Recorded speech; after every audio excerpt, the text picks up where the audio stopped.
Hello there, welcome to the Football Bloc. My name is Brandon, and today I'm going to give you my predictions for the 2025 Club World Cup. So if that sounds interesting, let's hop right into it.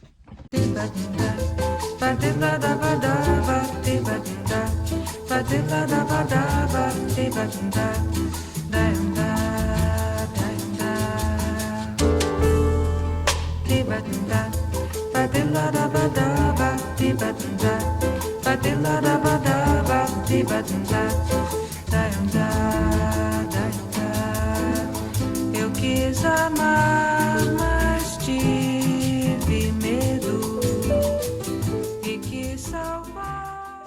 So if you've been watching this channel for a while, you'll see how I treat these international summer tournaments like the World Cup or the Copa America or the Euros or even the Gold Cup. And I give my predictions by going at category by category, looking at the champions, looking at runners-up, individual player awards, things like that. And given that we have the Club World Cup now as this new tournament, a full 32 team tournament set up like the regular World Cup, I thought that it is only fair to do my predictions in the exact same way. So, like I said before, the way that this is going to work is I'm going to give predictions for specific categories for the entire tournament. So I'm going to give a prediction for the champion, the runners-up, the other two semifinalists, who I think is going to be a surprise team of the tournament. There's always a surprise team, and a flop team, as there's always a flop team, unfortunately. And then I'll move to individual player awards, who I think is going to be the top scorer, the best goalkeeper, and then the overall best player. I've done this many times, like I said, for the Euros, for the Copa America last summer. I did it for the World Cup, even though technically it wasn't in the summer, you know. So I'm excited to do it here for this tournament. And this tournament is pretty cool, I have to say. The format for it, this is a tournament that I have made myself in FIFA. You know, I've put together in a competitions mode, you add in all the teams and stuff like that. I do understand there is a lot of valid criticism of this tournament, talking about, you know, the number of games that players now play and now have to play in the modern game. And then there's also the marketing side, the PR side of things like that. There's been some talk of actually insufficient fan interest in this tournament and stuff. But for people like me that are super into the game, that love all these intricate matchups and stuff like that, and also I love tournament football and I love international football. So someone like me, this is like my dream come true. But with that out of the way, let's get right into the predictions. So the first prediction, and perhaps the most important prediction here in this video, we have the champions of the 2025 Club World Cup. And this is a hot take, but I'm going to say Chelsea come out on top this time around for the first inaugural edition of, or at least this version of, the Club World Cup. And there are several reasons for that. I mean, obviously, it's hard to predict who is going to win this tournament. We don't really know what to expect. We don't really know if the European teams are really going to take it that seriously. All signs point to them taking it seriously. If you look at the players that they're bringing, the signings that they're making, the prize money, but still, you never know. There's also the idea of how big is the gap between Europe and, say, South America, and then also just the rest of the world. And then also different styles of play, how they're going to line up against each other. But I do think Chelsea has everything that they need to come out on top. If you look at this team, it is a very strange squad, all the players that they have, the huge squad that they have, which I think will actually work in their favor because they have so many players. They're coming off such a long and laborious season. They're able to rotate. They're able to pull talented players who didn't really tire themselves out because they didn't really get that many games in the regular season. They're able to employ those players in a tournament like this. Also, under Enzo Maresca, you can kind of see, I think, as the season went on, Chelsea got better and better, and then they were very good in the past few months. In fact, they are a European champion. Technically, they won the Conference League, and I thought they played really well in that tournament and also really well in the final, or at least in the second half of that final. This is a team that looks to be a tournament team, I have to say. They can pop up in the big moments. They might not be the most consistent over a league campaign, but they can pop up in the biggest moments. And Chelsea historically has been like that over the past, say, decade or 15 years. So for the champions of the 2025 Club World Cup, I am saying Chelsea FC. Now, as for the runners-up, I'm going with another English team, the only other English team in this tournament. I'm saying Manchester City. Now, going into this tournament, Manchester City are going through a pretty rough patch. This is, I think, their worst ever season under Pep. It was just utter chaos at the back. They were conceding goals. They were bottling leads and stuff like that. They have a point to prove. They want to prove to everyone that they are still in the top echelon of teams in the world. And you can see with the amount of money that they're putting into this team now, there's already a lot of money into the team, but the extra money that they're adding in for these new signings, it looks like they are serious. It's still a concern about, for example, how Rodri is going to play, and then there's also the concern of Kevin De Bruyne leaving. But as important as those two potential absences could be to this team, I do think if you look at the bracket, they do have a relatively easy path to the final, but I don't think in that one-off game that they will beat Chelsea. That's why I have them as runners-up. I don't think we're going to see a vintage performance from Manchester City. I do think that they have a lot of stuff to improve still, and that's not going to be fixed in just one tournament. But like I said, if you do a bracket, I think they have a very easy path to the final. Relatively easy, like I said. Now moving on to the other two semifinalists, and I'm saying Real Madrid is going to make it to the semifinals. And you know, Real Madrid is a team that loves to win trophies. They are the most trophy-laden team in world football by most metrics. They're at the very least the most trophy-laden team of Europe's top 5 leagues in the Champions League. And when it comes to these big tournaments, they know how to win. They are the team that, even if they don't play well, they know how to come out on top. And they also have a very talented squad, especially going forward. Now, they had a pretty poor season by their high standards in 2024-2025. In fact, you know, yes, they won the Intercontinental Cup, as it's called now, and the UEFA Super Cup. But other than that, they didn't win La Liga, they didn't win the Champions League, they didn't win the Copa del Rey. And they had some very visible flaws, specifically defensively. And now Ancelotti left, and now Xabi Alonso's come in. And I think Xabi Alonso is a wonderful manager. I think over time, we're going to see his style fully click into this team. But I don't think that they'll have enough to win this tournament just because of those huge glaring defensive errors that you see game in and game out from Real Madrid. Now, like I said, on the flip side, because they know how to win games, because they know how to go far in tournaments, even if they're not playing particularly well, I do think that they will make it to the semifinals here. It just won't be enough to get to the final or win the tournament. As for the other semifinalist, I'm going with Palmeiras, a Brazilian team. I think that they're going to be the shock team of the tournament. Spoiler for the next prediction. In my opinion, I think Palmeiras is the best team outside of Europe. Now, I'm a little biased when it comes to Brazilian football. That is the team that I root for. But if you look at their squad overall, it's a very solid squad. Abel Ferreira, I think, is a wonderful manager. Probably the best manager in Brazil, you would have to say. And he's done wonders with this team. He's been with this team for almost 6-7 years at this point, I believe. He won 2 Copa Libertadores with them.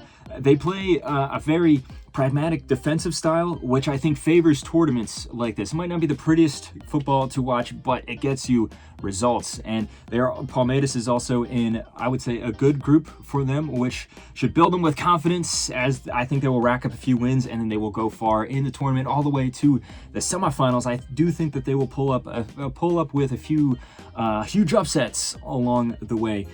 They also have a pretty star-studded squad, whether it be a guy like Gustavo Gomez in defense, who I think is the best defender in South America, or Estival, who is actually going to Chelsea, but for this tournament, he is going to stay with Palmeiras, one of the most exciting youth prospects in South America as well. So I think that will be enough for them to crack into the semifinals.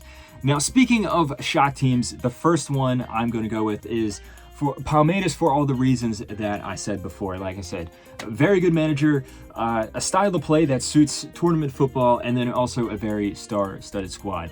I think we will see this overall. I think the two big Brazilian teams with a lot of money being Palmeiras and Flamengo, I think will have good performances in this tournament. I do think that there is a gap between them and the rest of Brazil and the rest of South America. Of course, they're not comparable to the top European teams, but you know, I think the European teams, if you want to make like a hierarchy, are right here. Then you have Flamengo and Palmeiras, and then you have the rest of Brazil and South America, and also the rest of the world there as well.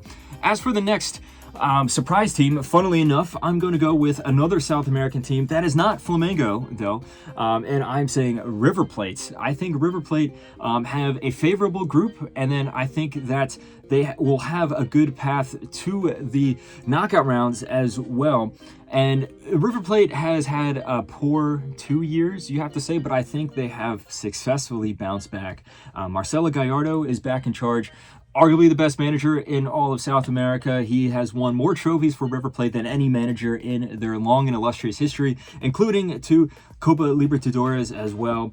And also, River Plate has a pretty talented squad. It seems like these days they have an endless conveyor belt of youth talent. There's a bunch of talented guys in this team as well, guys rising up the ranks in the world of football. So I think they have enough to make it far in this tournament, and they will be the second shock team. Now on for the unfortunate opposite of that last prediction. We have the flop teams. And the first flop team that I'm going to go with is Inter Milan. And this is a shame. I'm not an Inter Milan fan, but they are a team that I've always enjoyed watching. They always have a bunch of players that I enjoy. But I think this is the inevitable end of this era of this Inter Milan team, I have to say. This team is very old. You look at guys like Mkhitaryan or Çalhanoğlu or Acerbi or a bunch of other guys in this squad. They have been together for such a long time. They've won so many tournaments. They've gone far. They've won Serie A titles, Coppa Italias. They've gone to 2 Champions League finals. But I think we're seeing the natural end of this era where these guys just look so fatigued. They look so tired. And the evidence for that was how they just finished the last season. They went far in all their tournaments, but they got completely obliterated in the Coppa Italia semifinals by their crosstown rivals AC Milan. They lost Serie A on the last day of the season. In fact, they could have put themselves in an advantageous position on the second to last day, but they bottled the lead to Lazio.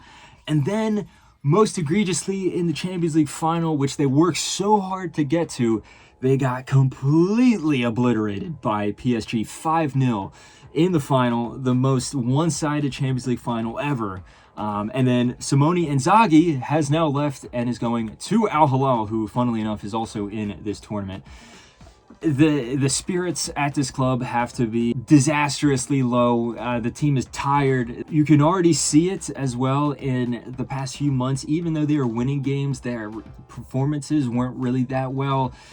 You can just see that this team it's reaching its limit, and I don't think that they will really care that much about the Club World Cup, to be honest, considering how mentally draining the past few months were. And now with this new coach coming in, trying to revamp the whole squad right before this tournament here, I don't think that they will ultimately do too well in this tournament for their lofty standards, at least. Like, I do think they will make it out of the group, but I don't think they're going to go very far. As for the next flop team, this is also a little bit of a hot take. I'm saying Bayern Munich. And the reason for that is, as good as Bayern Munich are going forward, they have some very, very visible defensive frailties. And a big part of that is injuries. There's a whole lot of injuries with this team. There's also a lot of players that are leaving the club, a lot of defensive midfielders and defenders as well, or at the very least look like they could be leaving this club. And at the time of recording this video, they may still be there, but who knows in a few days when the tournament starts. And as a result, I think that this will cause them to falter. I do think that they will make it out of the group. I don't think they're going to get beaten in every game or something like that. But for a team like Bayern Munich that is going into this tournament hoping to win it, I don't think that they're going to get anywhere near that. And as a result, they are the second flop team in my opinion. Now on to the individual awards. For the overall best player of the 2025 Club World Cup, I'm going to go with Cole Palmer. Now, this is because I think Chelsea will ultimately win the tournament. And obviously, when a team wins a tournament, usually the best player of the tournament goes to that winning team. Not all the time, but I do think Cole Palmer will play a big role in Chelsea's campaign. He has shown up in big tournaments before, not just for Chelsea, also for England when he is able to play. He's a big game player. We saw this in this past few months where I mean, he kind of dropped off in form a little bit, but when the biggest games came around, he did show up here. He's also just one of the most talented players in the world. He fits perfectly in this Chelsea system. It plays directly to his style of play, his benefits. So I do think that he will have a wonderful tournament, and he will come out on top as the best player of the Club World Cup.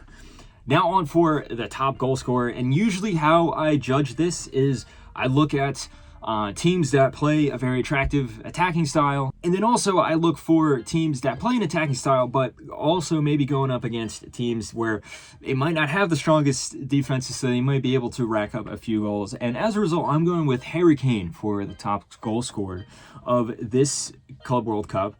Bayern Munich is drawn into a group with 3 teams that not necessarily are known for being super defensively strong. You have Benfica, who I think are a very good team, but they do tend to concede a lot of goals, even if they are able to come out on top. You have Boca Juniors, who are going through a really rough period right now. Over the past, you have to say, like 3 years, almost 2.5 years at least, they've been pretty poor.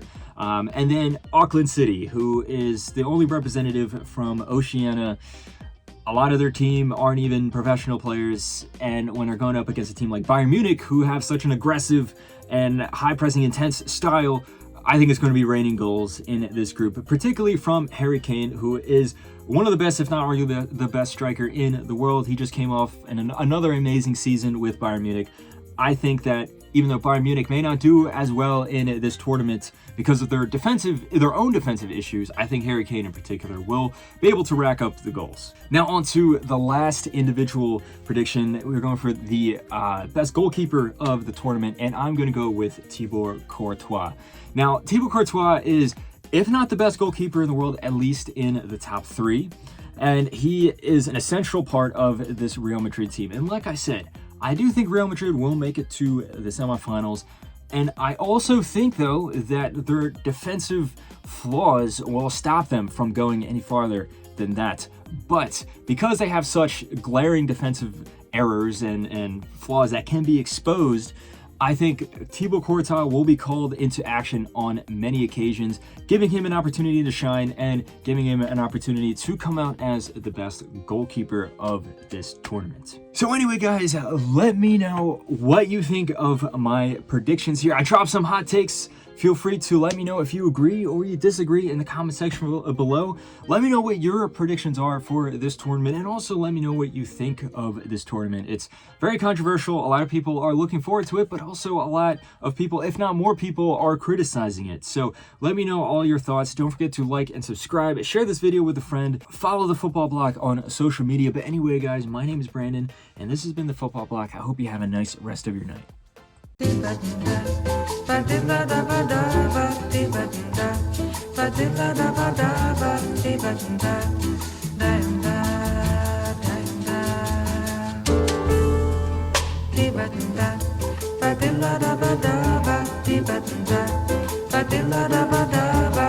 Ba